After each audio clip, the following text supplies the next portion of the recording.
Good evening. No Arma 3 stream this evening. I am very much not at my house right now. I am, as a matter of fact, in the middle of absolutely nowhere, also known as Warner Robins. And yeah, I didn't bring my computer with me, so no Arma 3 stream this evening.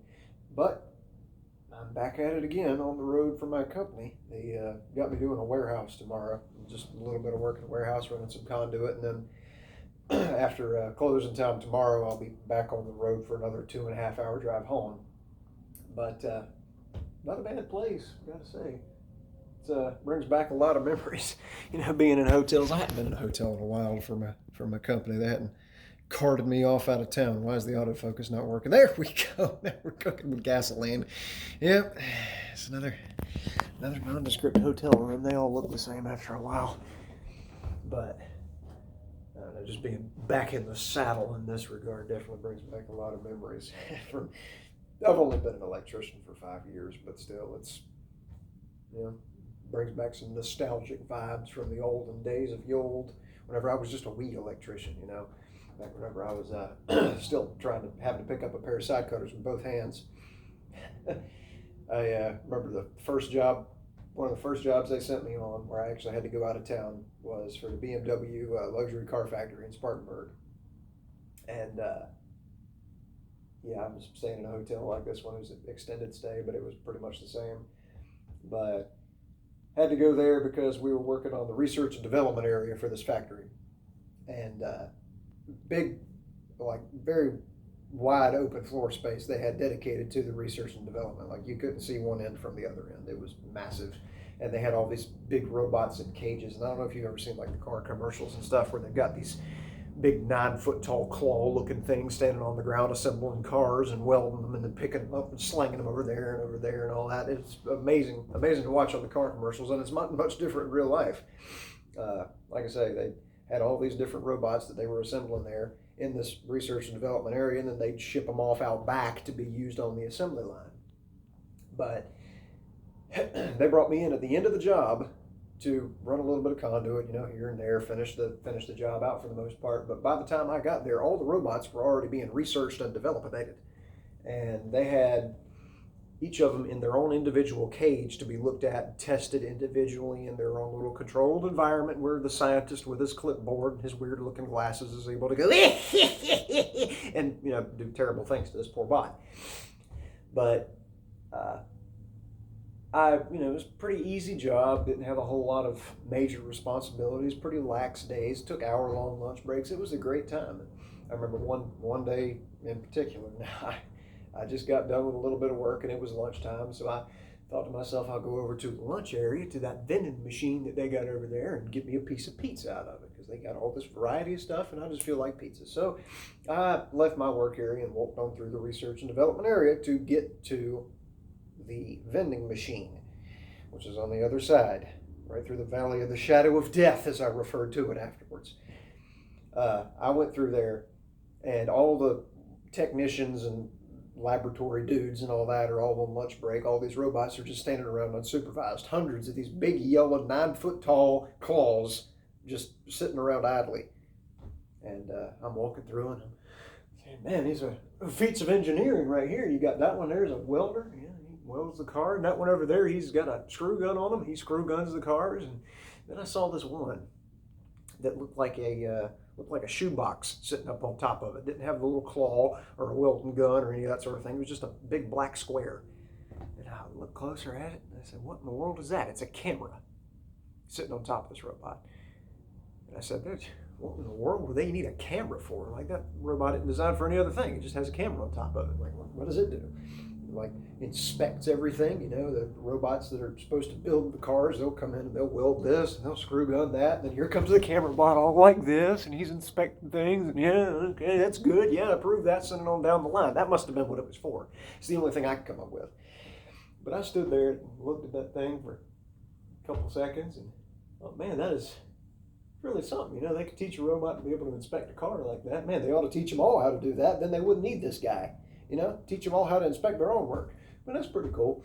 So I turned around and I started walking. I heard something squeak. And I said, did I step on something? And I turned around, and that robot was looking right at me over his 8 foot cage. 9-foot tall robot, looking dead in my eyes. And I said, oh my gosh, that's a problem. That's an issue, actually. That's what that is. And I started walking a little bit backwards. I said, hello, Mr. Robot. You live around here much? Like, what's your deal? And he just kept on staring. And so I walked a little over that way, and he did this little number right here. And he didn't lose my gaze. And I said, all right, well, ta-ta. And I took off running. And I ran about 50 feet down the hallway, in between these cages. And I turned around and I looked back. And that dude was leaning out of his cage looking at me. I said, there's no way. I took off running all the way down to the other end of the development area where I just about couldn't see that cage. And I still saw that thing sticking out of that cage looking at me. I said, I just about got welded to the front of a car. There is no way I just survived that. So that was a bit scary. But yeah, I went and enjoyed my pizza. And didn't think much more about it after the adrenaline wore off. And as I was sitting there in the lunch area, I looked around at all this stuff going on around me because the lunch area is right in the middle of the assembly area where they're actually putting the doors on the cars and stuff. And I'm sitting there eating my pizza and looking around, and I see over here there's an assembly line, and they got the shell of the car, just the body of it, come along, and it's missing its hood, its trunk, and the doors on the sides. And it rolls up, and then you've got 4 or 5 of those armed bots will grab the door and then sling it onto the side of the car. And they've got individual boxes or cages or whatever, pallets, big containers with metal lids that close and open. And that's what they're keeping the doors in that these bots are putting on the cars. And I'm sitting there eating my pizza and watching, thinking this is really something, because they've got a box for hoods. The bot will come up, grab a hood, slang it on the car, smash it down. Another bot will come and bolt it on both sides, and then they'll do the driver's side door, passenger side door, trunk, and then push it on down the line. I didn't see the camera bot, which was probably good for my poor heart condition. But anyways, sitting there watching, thinking, man, they're moving quickly. Doing a pretty good job there. I admire that. Then one of the boxes gets emptied. The bots had emptied the hood box. No more hoods available. The other boxes got the doors they need, but they can't send this car that they've been working on down the line until they've got more hoods. So one of the robots comes along, looks in the box, and there's no more hoods in here. So he punches a little button.